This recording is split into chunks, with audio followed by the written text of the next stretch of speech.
welcome to Shovelware Diggers. Our dig team is currently within the final weeks of excavating the Softkey Shareware 2000 Hit Games 2CD collection. You can find a link in the video description detailing the entire directory structure of this archive. Here's what our diggers have for week 295. Our Shovelware Diggers will be going on indefinite hiatus after week 300, following which will be a new series called No Nostalgia Retro Gaming, where Patreon supporters will be selecting retro games for me to play for my very first time, with this initial run of the series focused on the Commodore 64, a retro computer system I have almost no experience with. For more information on how to join the game selections for this upcoming series, simply follow the Patreon link in the video description. Now, without further ado, let's get to it. First up, we have a team dig from Cameron Armstrong and IS4, WINGAMES /OG/SSBATL. With a name like that, I think I'm going to go for something like Starship Battles or something like that. Where is it? SSBATL. We got SSBATLs, apparently. Just setup, all the setup files are in here, so that's not at all confusing. Well, we do have a README. We have a file ID.dis. Okay, well, what's the ID.dis say? SS Battleship for Windows 1.0. Okay, that would have been my second guess, is like the SS stood for Steamship instead of Spaceship. But like, I mean, this is computers. Chances are if you see an SS in the computer terminology, it means spaceship, not steamship. And not Nazis either. That's something entirely different unless you're playing Wolfenstein or something. Okay, so the README here is showing that this is by a Simone Systems. Copyright 9293, Frank Simone. So thank you for trying SS Battleship for Windows, the classic game of Battleship with a twist. SS Battleship is distributed as shareware, so you can try it before you buy it and save money too. SS Battleship also takes advantage of the Windows user interface and provides VGA high-resolution graphics. The twist? SS Battleship adds another level of strategy to the game with these special game features. So we got mines, got islands, submerged submarine. How does, just when the enemy starts aiming at your sub, give the order to dive, submerge your submarine to a depth even the computer can't hit? Yeah, that isn't going to be confusing at all. Move spy ship, minesweeping, and the Admiral's Hall of Fame, although it's saying here that these features are only available in the registered version. Although apparently there is a bonus games which allow you to try these features. Let's have a look into that. And looking through more of the README here, it appears the registration fee is $20. So that's typical price for shareware for Windows. But let's see what we have here. So SS Battles. Okay. And apparently we got a very dithered image of the USS Wisconsin. Minimize the stuff in the back here. Okay, so continue. Please enter your name. I can do that. Okay, so apparently we have bonus game options, which just popped out of nowhere. I guess save configuration? Okay. I got a funny feeling this is not going to maximize properly, but yeah, I didn't think it would. Okay, so we're already placing our aircraft carrier, apparently. Not a lot of good places for it. Like, we can rotate it with the right mouse button. I think we're gonna put it here? Okay, place your battleship. Battleship can go over here. Place your destroyer. We'll put it here. So we'll put that there. Sweeping. Okay, apparently the enemy already placed mines on our board. And we also got a patrol boat. You get a lot of boats here. And lay your mines. So apparently, well, hang on. My side is actually different than this side? Wait, this says the personal computer, this side has my name, but why am I placing stuff on the computer side? I'm confused. I guess I'll just put some mines down then. So I'll put one there, there, there. I don't know how many mines we get. 5, 6, 7. Oh! I think my 7th mine actually hit something. 8. Okay, we get 8 mines. Okay, so I guess we've already hit the computer in a spot. What are other options here? Yeah, so this stuff is turned off, but apparently we get to have it or something. Okay, so I guess we'll take a shot over here. I noticed it's actually using PC speaker sound effects. Okay, so this is where the computer's hidden their ships. This is where I've hidden my ships. So this is the side I'm firing on. That's why my name's up there. Okay. That's still a little weird, but... Okay, apparently I'm taking out one of the, Okay, got one of the computer's ships there. Computer's taking an interesting approach to shooting stuff up. The computer follows this pattern. They're going to completely miss that ship there. Well, I guess we'll start firing at different spots. Or wait, what? Do I get another shot? Okay, I got... Interesting. So once you've taken out an opponent's ship, you actually get extra shots. I mean, I kind of understand why it would do that, because there is a lot of spaces on the board, but... Well, just in time, the computer got one of my, my small ships there. I think that was the patrol boat? Yeah, because I put the spy ship there. So... Apparently I'm taking out one of the... Well, what did I hit here? Oh, hang on. If this is 6 long like that, then that means this has to be the aircraft carrier. So... Oh wait, the computer's about to get my aircraft carrier too. Oh, wait a minute. The computer hit another ship right over here. Oh, apparently we got the submarine. So, can we actually do anything with these features? No, if I try to select the feature there, it just sort of tells me about it. Okay. So yeah, I'm doing a lot of damage to the computer now because I've got 4 of their ships and they've only got 1 of mine, although they're about to get my aircraft carrier. So chances are pretty good that I'm going to win this, but we'll see how it goes. So yeah, I've got plenty of extra shots going now. So I think all that's left is one of the computer's 2 big ships. So this shouldn't be too tricky to find, although it might take quite a few shots. Up, and I found the computer's 2 ship. So there we go. The winner is Admiral Gemini. And apparently we got a high score. So... And there's the high score. Apparently my hit ratio is 37%, with 32 hits and 54 misses. So that was SS Battleship. That's not a bad Battleship game. It definitely has a lot more features going on for it. It'd be nice if there was... I don't know, I like the way the computer is playing. Like, if it plays that same way every time, then you could just take advantage of that. And that's the other thing too, is I'm not seeing I'm not seeing anything in here in terms of 2-player. So yeah, not a bad Battleship game, SS Battleship here, but there is no 2-player mode.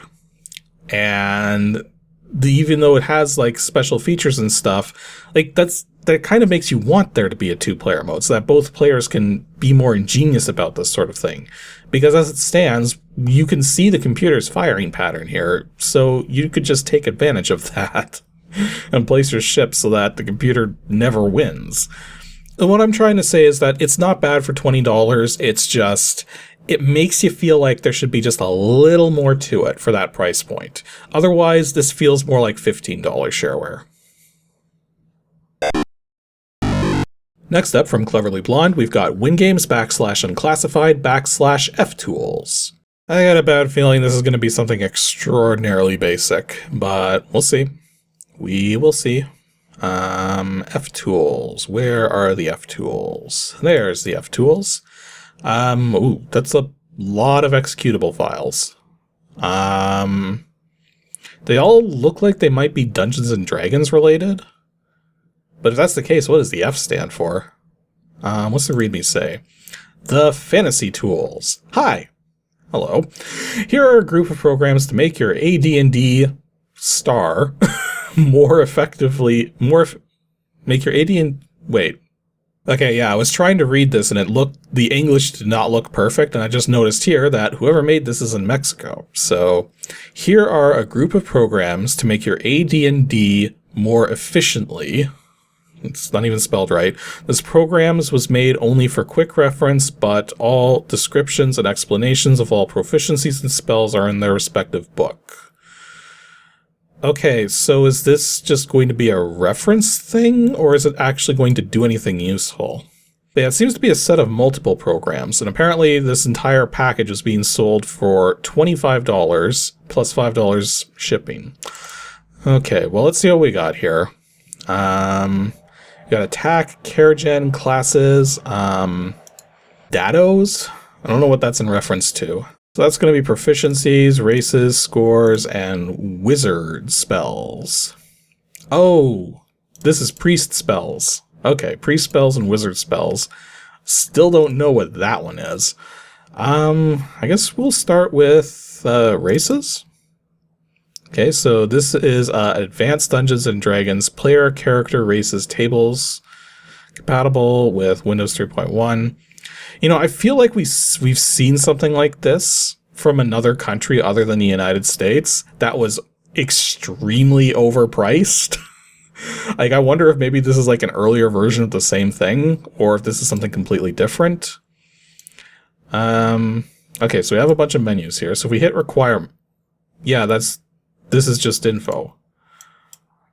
And we got adjustments, and then we can pull up race info itself. Yeah, this is basically just information pulled straight from the books, isn't it? Okay, I find this kind of amusing. So on the About screen for these programs here, it says Advanced Dungeons & Dragons is a trademark of TSR Incorporated. A play.dll, which is one of the DLL files it's using, is a copyright of Autodesk Incorporated. And then it's got some other credits here. The thing is that it's recognizing the trademark for Dungeons & Dragons, while at the same time very much plagiarizing the copyright of the books that this information was being pulled from. So, yeah, that's not at all awkward. Okay, what the heck is this DODOS, or DADOS? Oh, this is a dice roller. Okay, this might be like the one thing in this whole package that actually makes sense. So let's see here. So we can pick the sides of our dice. We got 4, 6, 8, 10, 12, and 20. So it's 30 and 100.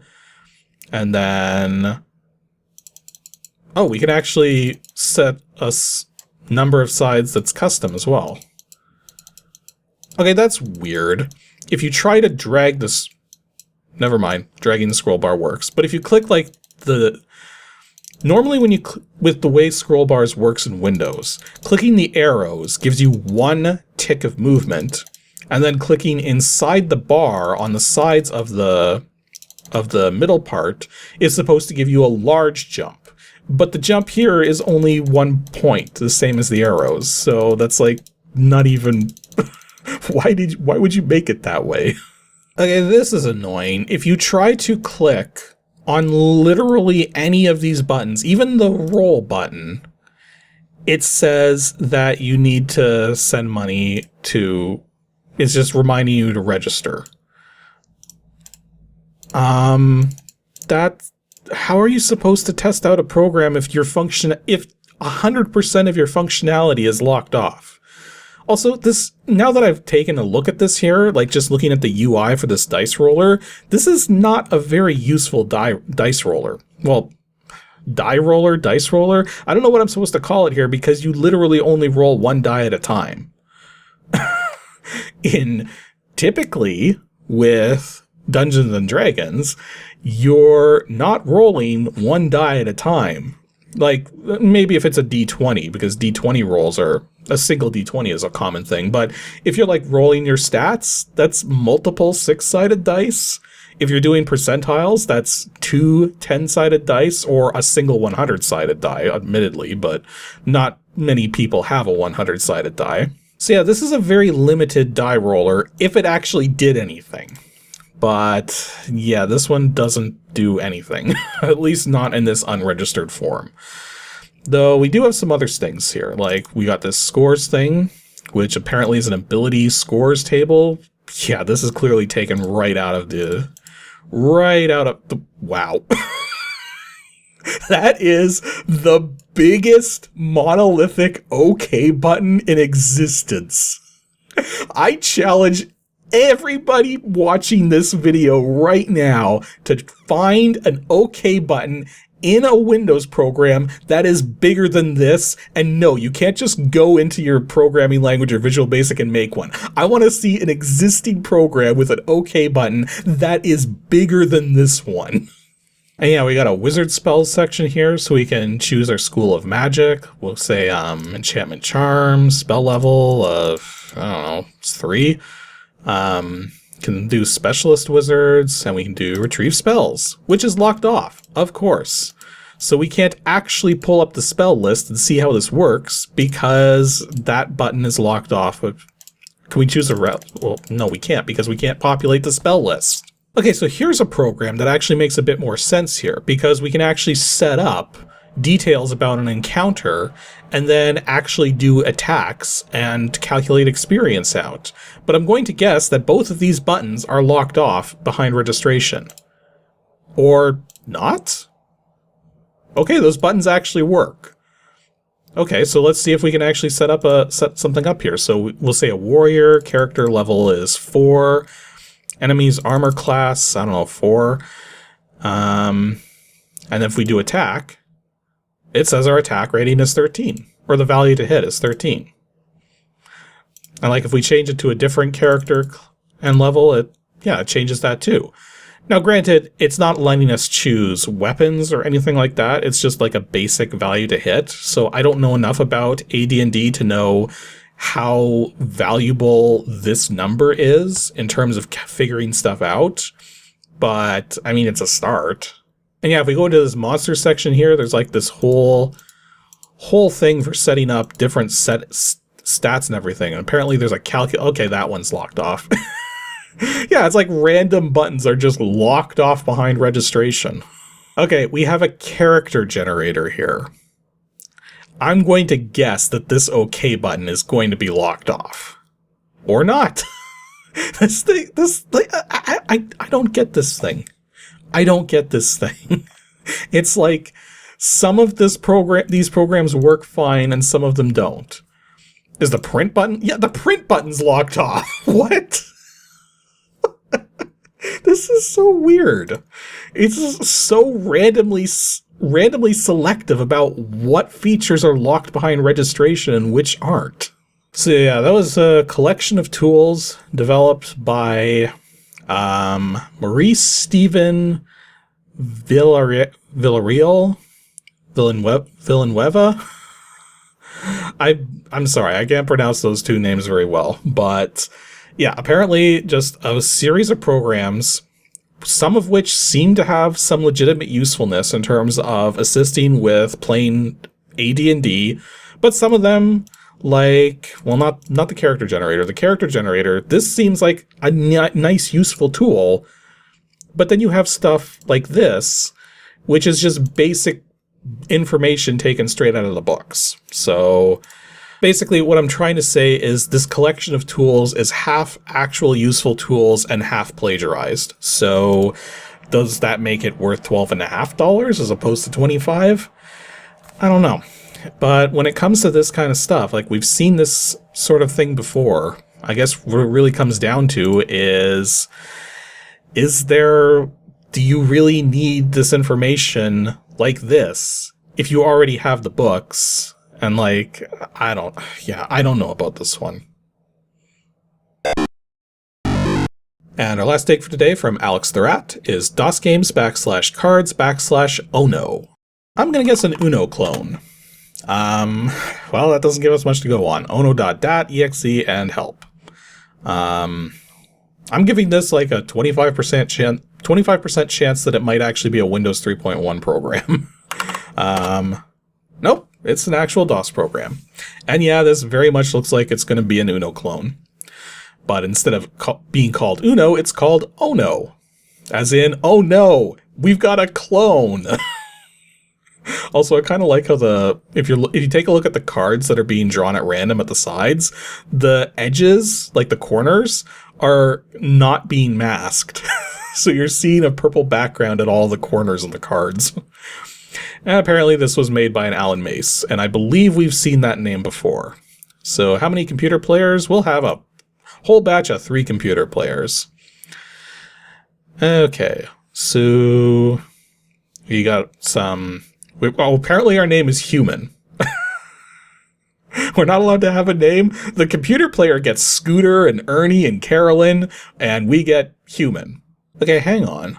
I was looking through the help stuff here, and there's nothing in here about registration or anything. It just says at the end of all this, enjoy the game. Okay, I had to take a bit of a break there because there was a dog barking outside for... Anyways, that's over with for the moment, hopefully. What was I talking about before that? Right, we had the program up here. I was looking through the help, trying to figure out if this was shareware or not, or what the registration fee was, but there doesn't appear to be a registration stuff in here at anywhere. Like, there's no files for it, and the help section here just simply says enjoy the game. So this is probably freeware. So I guess we got you can turn sound on. Okay, I guess sound is on. We got plus sound or minus sound, and plus sound appears to make sound. We can change the speed of the game, apparently. Don't know how that's going to work out, but I guess we should probably turn it down just in case it goes a little too fast. Otherwise, yeah, I guess we're just going to play it. So I only have one card I can play, okay, we'll play the skip. So Scooter doesn't get their turn. So why and saying it must skip at the turn. Okay, maybe I did turn it too slow because it feels like this is like this is affecting the speed that the different computer turns play at. And when do I get my mouse cursor back? Okay, there we go. So yeah, let's speed that back up a bit. Okay, so blue 9 is up. I can't play anything for that. So place card in hand or play. Yeah, I guess you just click on your hand. Okay, well I got a lot of red cards, so let's make it red. And also make Scooter draw a couple cards. Okay, well it's still red. So I guess we're gonna do... Let's actually get rid of this 3. Oh, Carolyn just reversed the play order. So I get to miss my turn in a sense, because everybody else got another turn. Well, it's still red. So let's put down another 5. Oh, and apparently it was just wilded to blue. So I don't have a blue card, so I'm going to have to pull from the stack, which I can't play that. So, I just got draw 2'd. And apparently it gives me the cards automatically.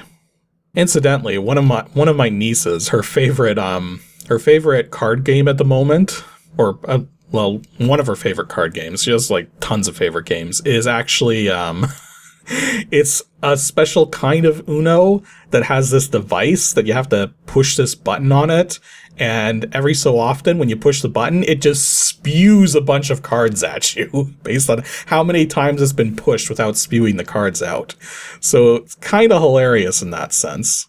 Although the way things are going right now, there's a pretty good chance Scooter's going to win this, but we'll see. Ooh, an 8. I actually have an 8. So now we're over at the yellow cards. Scooter's down to the last card, though. Couldn't play it, though. They could play the card they picked up, though. Okay, so we're still on yellow. I'm going to do skip. So Carolyn's going to be stuck with 5 cards, but Ernie and Scooter, they're vying to win this. Well, Scooter's last card doesn't help him. See, the thing is, I kind of want to save my draw 2 card for if the turn order reverses, and then I could play that against Scooter, but I guess we're going to play that too. Ooh, just in time, Carolyn made Ernie draw 2 cards, so I'm still in this, somehow. Okay, so now I have to play that draw 2, because it's my last yellow card there. So hopefully one of the computer players puts down something that I can react to here. 5's not going to do it. And no, that's not going to work. So what have we got? Well, another red card. Ooh, it just got put to green. I didn't really have much in the way of green cards. And now I'm just building up a stack of red cards, so that doesn't help. Man, Carolyn's going at it in terms of Ernie. First giving Ernie more cards, then forcing Ernie to skip their turn, and now I just got my turn skipped. Although it's over at the red color now, and I got plenty of reds, so there is a chance. Ooh, and I just noticed Scooter and Ernie weren't capable of playing anything. So, ample opportunity. Let's reverse the play order and force them to pick up more cards. Yeah, that's the thing. When you're playing card games, you gotta be a little evil. So, I'm gonna stick with that one there. Oh, I didn't want to see that. We're now green again. Oh. No, I can't do anything there. Now I'm picking up yellow cards. No. Okay, a 0. A 0 is something I have. So we're back to red. And now we're over to blue. And this is not going well. No, I'm adding more cards to my hand. Oh boy. And Ernie just made Carolyn draw 4 while turning it to yellow, so that at least allows me to keep putting cards down. 1 card anyways, because I got that 4 there. And Scooter just did the same thing to Ernie, so Scooter's on the verge of winning again. And Scooter turned it to blue, so it's a pretty good chance he's got a blue card. Oh boy, if I don't pick up a 5 right now that's not blue, we're in trouble. I got a pretty good hunch that Ernie's about to win this. Or Scooter's about to win this. Yep. Yeah. You don't play a wild card and turn it to a color you don't have. So yeah, that was Oh No, an Uno clone by Alan Mace, and it plays perfectly fine. And I didn't see any pricing info or anything, so if this is freeware, then yeah, this is definitely a very good take on the Uno card game. With the exception, of course, that you can't play it multiplayer like this, but then it's a card game where you have to hide your cards from the other players, so I kind of didn't expect that.